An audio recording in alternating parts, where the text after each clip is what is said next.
जन्मना, मरना, लाभ, हानि, ये बहुत सी परिस्थितियां आती हैं। पूर्व कर्मों का फल ही हमारा प्रारब्ध बन करके आता है। पूर्व में जो हमने कर्म किए हैं वही वर्तमान में हमारे लिए अनुकूल या प्रतिकूल परिस्थिति की रचना करते हैं, कोई दूसरा नहीं, पूर्व का कर्म ही। अब उसमें सुखी दुखी होना ये हमारे अविवेक की बात है। जो हम मान लिया कि अनुकूल है तो सुखी हो गए, मान लिया प्रतिकूल है तो दुखी हो गए। अगर विवेक है तो वहीं प्रतिकूलता में वो प्रभु की तरफ भागेगा, वो अनुकूलता में प्रभु की दया को देखेगा। जब प्रतिकूलता आएगी तो प्रभु की कृपा को देखेगा कि जहां से हम नहीं छूट पा रहे थे वहां से प्रभु ने प्रतिकूलता दे करके छुटा दिया। अनुकूलता आएगी तो दयालु हैं प्रभु, दया कर रहे। वो दोनों स्थिति में प्रभु की तरफ रहेगा, जगत की तरफ नहीं। ये परिस्थिति को लेकर के शोक करना, सुखी दुखी होना, ये मूर्खता है, अविवेक है।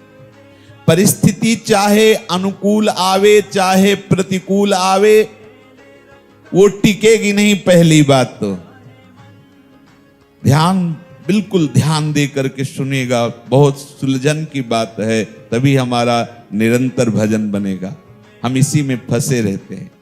परिस्थिति जो भी अनुकूल या प्रतिकूल आती है, देखने में लगता है कि सामने वाले व्यक्ति ने ऐसी परिस्थिति प्रकट कर दी है, पर वो सामने वाला व्यक्ति हमारे ही कर्मों से प्रेरित है, पूर्व कर्मों से।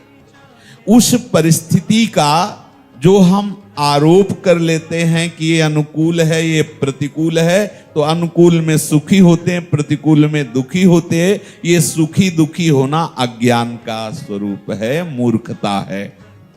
पहली बात समझनी कि कोई भी परिस्थिति टिकाऊ नहीं है, चाहे वो महान दुखमयी अभी हो या सुखमयी हो, दोनों आगमा पाइनो अनित्यास, आने जाने वाली है, थोड़ी देर में परिवर्तित हो जाएगी परिस्थिति।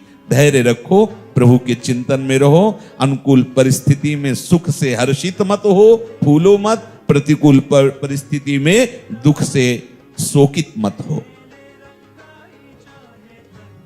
अनुकूल प्रतिकूल परिस्थिति में हर्ष शोक करना, सुख दुख का अनुभव करना, ये केवल अविवेक है। प्रज्ञावादश्च भाषसे, प्रभु कह रहे हैं कि तू पंडिताई की बातें बघार रहा है, पर शोक ना करने योग्य के लिए तो शोक कर रहा है। ये कोई ज्ञान हुआ? ये कोई तेरी पंडिताई हुई? एक तरफ तो तुम ज्ञान बघार रहे हो, दूसरी तरफ शोक कर रहे हो। कैसे पंडित हो? केवल तुम बातें बना रहे हो, वास्तव में तुम पंडित नहीं हो। क्योंकि जो पंडित है वो सुख दुख में, अनुकूलता प्रतिकूलता में, हर्ष शोक में समान भाव रखता है, वो फंसता नहीं है, कभी भी वो शोक नहीं करता है। तो तुम बातें तो कर रहे हो पंडितों जैसी, लेकिन हो तुम अविवेकी। पंडितों जैसी बात कर रहे हो। कुल का नाश होने से कुल धर्म नष्ट हो जाएगा, धर्म के नष्ट होने से स्त्रियां दूषित हो जाएंगी, स्त्रियां दूषित होने से वर्ण संकर पैदा होने से कुल के सारे जो पुरखे हैं वो नरक चले जाएंगे, उनको पतन का मार्ग मिलेगा। ये पंडिताई की बातें पीछे अर्जुन जी कर चुके हैं। जब तू पंडिताई की बातें कर रहा था तो उस समय भी तेरी पंडिताई में अविवेक झलक रहा था, क्योंकि भगवान सद्गुरु हैं, वर्णन करते। तेरी पंडिताई की बातों को भी विचार करके देखो ना, कि तुम्हारी बातों में ही दिखाई दे रहा है कि शरीर नाशवान है और जो जीवात्मा है शरीरी वो अविनाशी है। अगर स्वयं जीवात्मा अविनाशी ना होता तो ये नरक कौन जाता? कौन नरक जाता? क्योंकि मर गया तो मर गया। इसका मतलब मरने वाला शरीर, विनाशी शरीर का विनाश हुआ, लेकिन अविनाशी का विनाश नहीं हुआ। वो नरक जाए या स्वर्ग जाए, जो तू बात कर रहा है उसमें भी ज्ञान छुपा हुआ है। तूने कहां विचार किया ऐसा? अगर तुझे कुल और पितरों की चिंता होती है, पतन का भय होता है, तो इसका मतलब है कि शरीर छोड़ने के बाद कोई जाता है, तो जो जा रहा है उसका तो विनाश नहीं हुआ ना, वो अविनाशी जीवात्मा है और शरीर सबका विनाश होता है। तो शरीर को लेकर के तेरा ये शोक करना अज्ञान ही तो है। गतासून गतासूंश्च, प्रभु कह रहे हैं सबके शरीरों का वियोग होगा, विनाश होगा। बैठा लो, ये जो पांच भौतिक ढांचा है इसका नाश प्रतिपल हो रहा है। तुम्हें समझ में नहीं आ रहा, ये नष्ट होगा। बैठा लो अपने दिमाग में, ये जो पांच भौतिक ढांचा है, जो आकाश, वायु, अग्नि, जल, पृथ्वी, इन पंच तत्वों से रचित है, इसका विनाश होगा। जब पक्का है विनाश होगा तो फिर शोक कहां करना? जिसको पता है कि ये नष्ट हो जाएगा उसके लिए शोक क्यों करना? शोक किया ये तुम्हारी गलती है, ये तुम्हारा अविवेक है। जो मर गए हैं उनके लिए शोक करना तो बहुत बड़ी गलती है।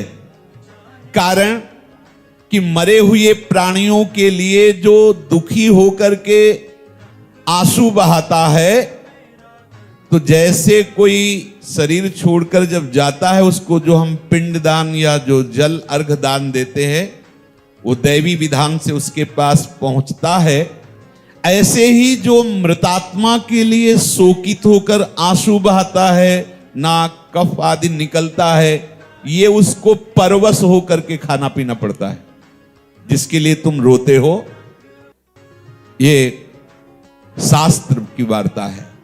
श्लेष्माश्रु बांधवैर्मुक्तम प्रेतो भुंक्ते यतो अवशः तस्मान्न रोदितव्यम ही क्रियाः कार्याश्च शक्तितः। मृतात्मा को जो परिवार वाले, स्नेही मित्र आदि उसके शव के पास बैठ करके रोते हैं, छाती पीटते हैं, उनके जितने आंसू निकलते हैं, कफ निकलता है, नाक, श्लेष्मा आदि, अश्रु आदि, वो सब उस जीवात्मा को भोगना पड़ेगा, खाना पड़ेगा। भुंक्ते यतो अवशः, विवश होकर उसे प्राप्त होगा वो। तस्मान नरोदितव्यम ही, किसी का भी शरीर छूटने पर रोना नहीं चाहिए। यह ज्ञानी जन है, कुछ तो रोने का व्यवहार निभाया जाता है। तो हमारे जब मरे थे वो आके पड़ोसी रोए थे, उनके हम मरा, चलो हम भी रो। कोई लगाव नहीं है। वहां जाके थोड़ा यहां तक घूंघट कर लिया जिसे दिखाई न दे, और बस शुरू पार्टी होती रोने की। पूरा समुदाय आता है थोड़ी देर रोने के लिए, वो मतलब व्यवहार जैसे नहीं होता है।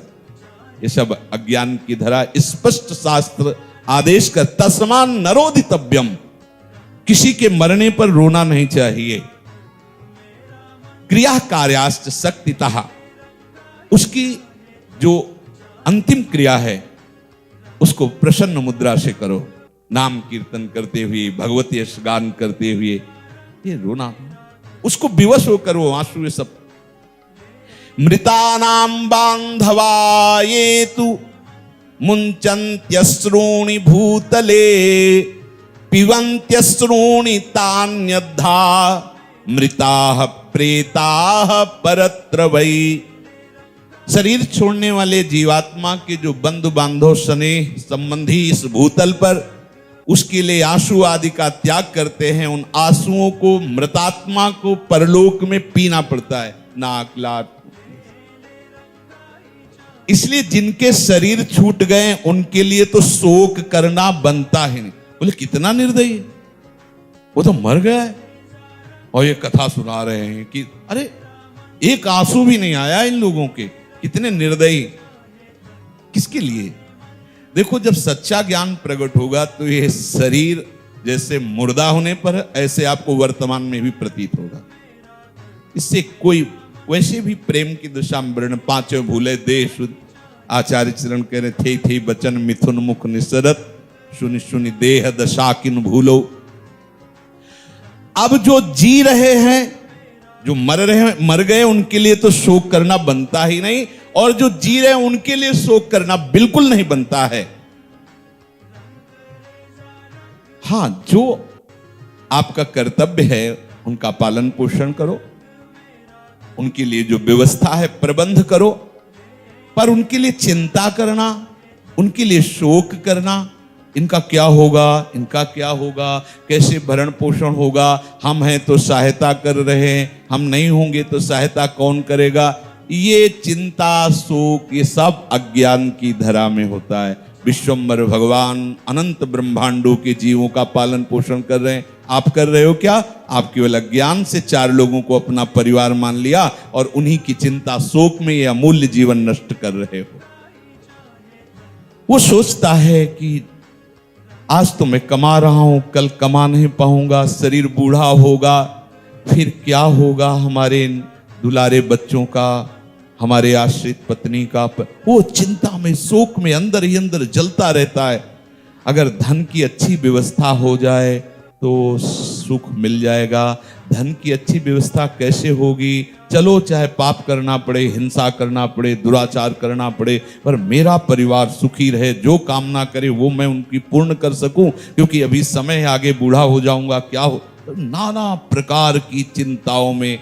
अब आप लोगों को इसलिए अनुभव नहीं होगा कि आप इधर आ गए ना रेखा के इधर, तो यहाँ धाम और धामी की अपार कृपा के द्वारा आपका पोषण हो रहा है, आंतरिक और बाह्य, तो आप निश्चिंत है शरणागति के बल पर। लेकिन उनसे पूछो जो संसार में है, शरीर के साथ संबंध रखने वालों की यही दुर्दशा होती है।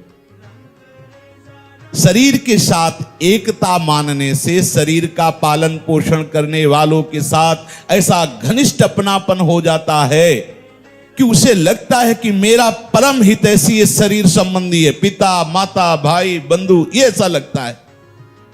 वो अपने कुटुंबियों को ही अपना परम प्रेमी, परम हितैषी, अपना सब कुछ मान लेता है, और चिंता शोक अपराध ये सब उसके हृदय में प्रकाशित रहते हैं। ध्यान दीजिए, आपकी चिंता का कारण, आपके शोक का कारण, आपकी अपराध की वृत्तियों का कारण ये आपका शरीर से अपनापन है। शरीर से अपनापन होने के कारण लगता है गुरु या संत या भगवंत ये तो बहुत दूर की बात, ये मेरी माँ है, ये मेरे पिता है, इन्होंने मुझे प्यार, ये मुझे असली प्यार करते हैं, इसलिए नहीं समझते, तुम नहीं समझते। भगवान समझा रहे, नानुशोचन्ति पंडिताः, जहां क्या सत है क्या असत